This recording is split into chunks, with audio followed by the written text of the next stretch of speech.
My motherland is the home of many rivers. It's the land of water, fruit trees, faith, and dignity.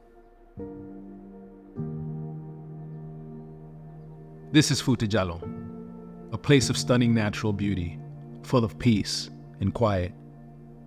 The sound of the birds and the green landscape calm the mind. And the rolling hills, the thatched homes, show the harmony between people and nature.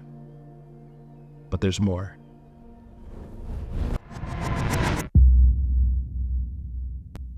Fouta Djallon is my homeland. It's my ancestral homeland. This is where the Fulani reside. It was created in 1725, this nation state with about 9 provinces. And most of these Fulanis came from Mali, Timbuktu, Masina, or Senegal, Fouta Djallon. They came there and they created this nation that lasted for about 200 years until the French came in and did what they do, which is divide and conquer.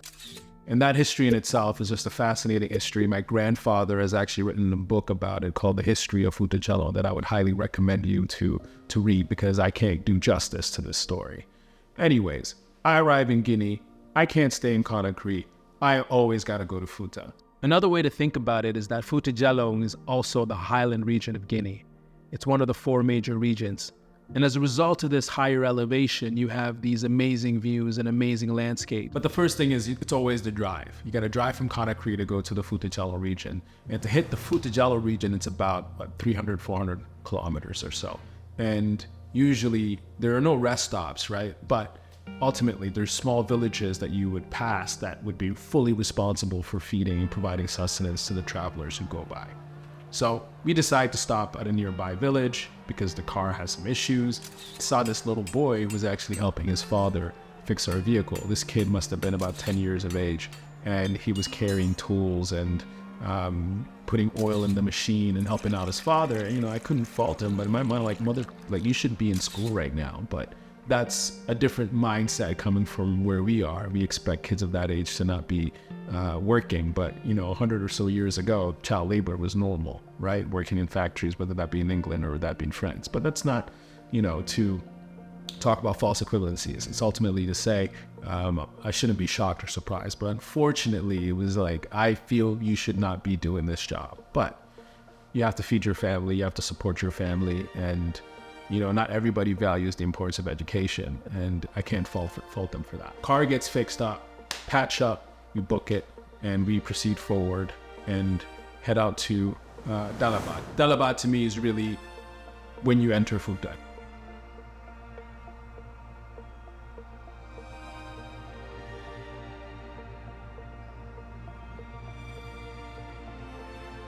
Dalaba has some of the best viewing points for landscapes in Futa, especially if you're hiking or if you're trekking. That's where I would recommend you to go first and foremost. There's a hotel there called Hotel de Futa. Bad service, but you have this amazing view, a great vista of the landscapes that Fouta Djallon has to offer. Great place to spend a weekend. Sekou Touré, the ex-president, or the first president, used to come there on the weekends. Europeans used to spend their weekends there as well, and even Miriam Makeba, the musician from South Africa, used to have a home as well. And historically, there's also a place there called the Casa Palabre, which is French for the House of Discourse or the Hut of Discourse. And it's a vernacular structure that was built in the 1930s by the French once they had taken over the nation. And the chiefs of each canton would appear here and they would have meetings and discuss the management of Futa. And another place that I'd always wanted to visit was this waterfall called Kambadaga, which is in the prefecture of Pita, in a village or town called Burwaltape. And it's about 35 kilometers away from Pita center. And it is a collection of 4 successive waterfalls. It's almost like steps, right? So you'd have the waterfall, then you have another one, then you have another one, you have 4 of them. The first 2 are the most stunning and most beautiful to see.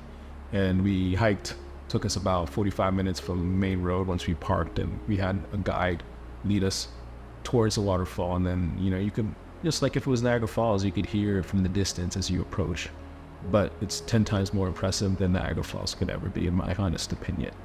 An interesting thing about it is that there's not a lot of electricity powered in Guinea, unfortunately, despite Futa being essentially the basket of rivers in West Africa.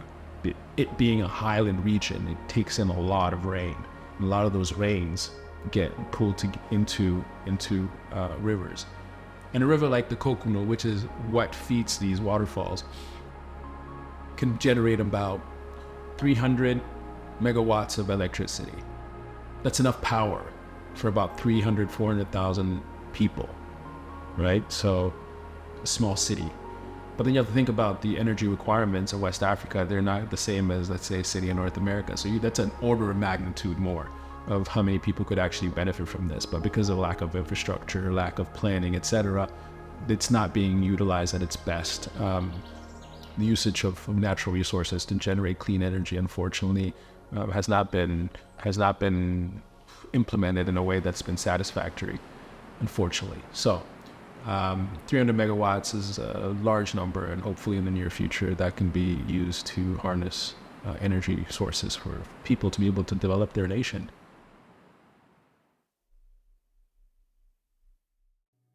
Another aspect of Fouta Djallon is that it's a very mystical, religious, and spiritual place.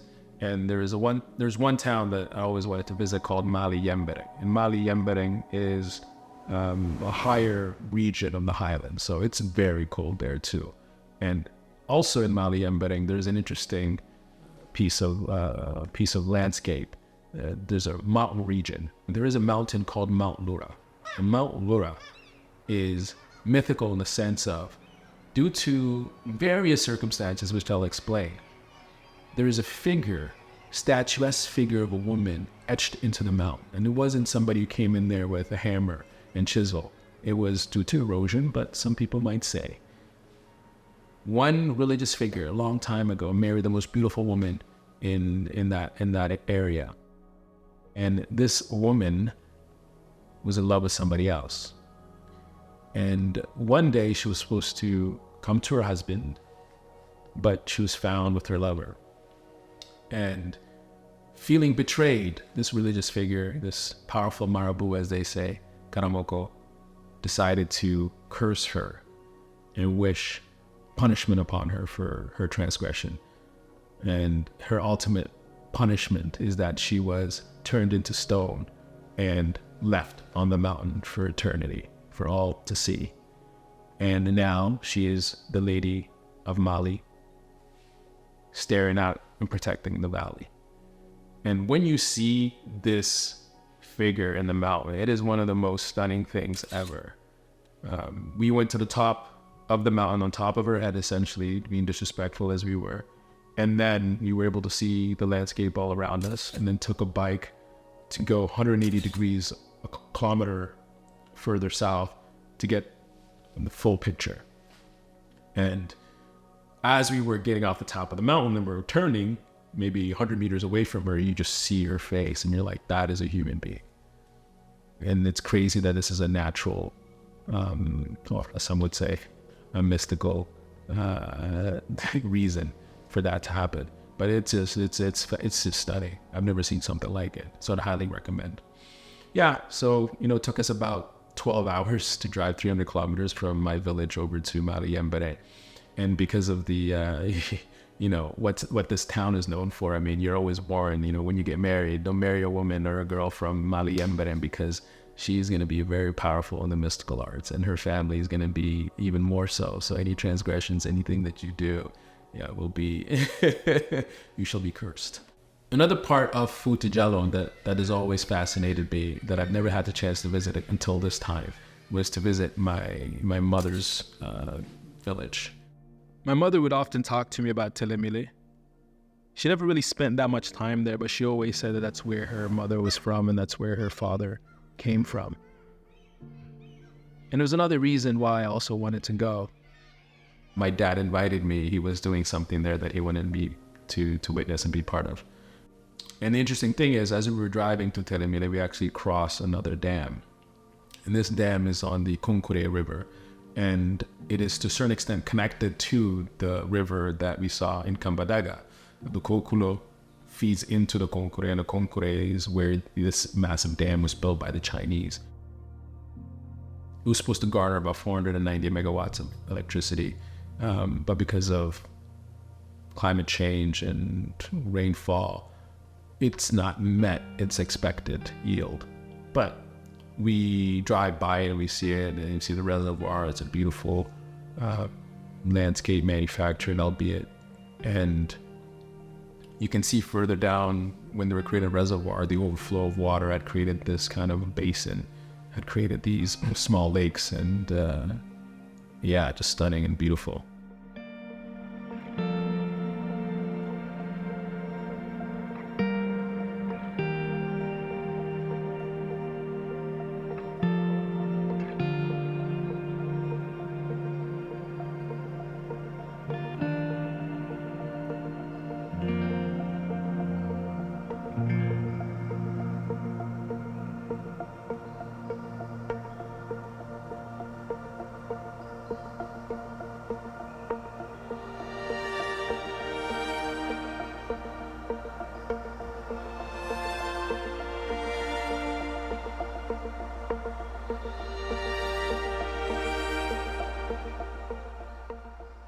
We get to Telemile, we meet a few people, and then we go to where we're actually meant to go, which is the reason my father invited me. He had seen a couple of years prior a picture of these kids who were studying in like a hut, not even a hut, it was 4 posts and some hay, and they were open to the elements, rain, wind, all of that, dust, storms, etc. So how can you focus when you have the elements right in front of you?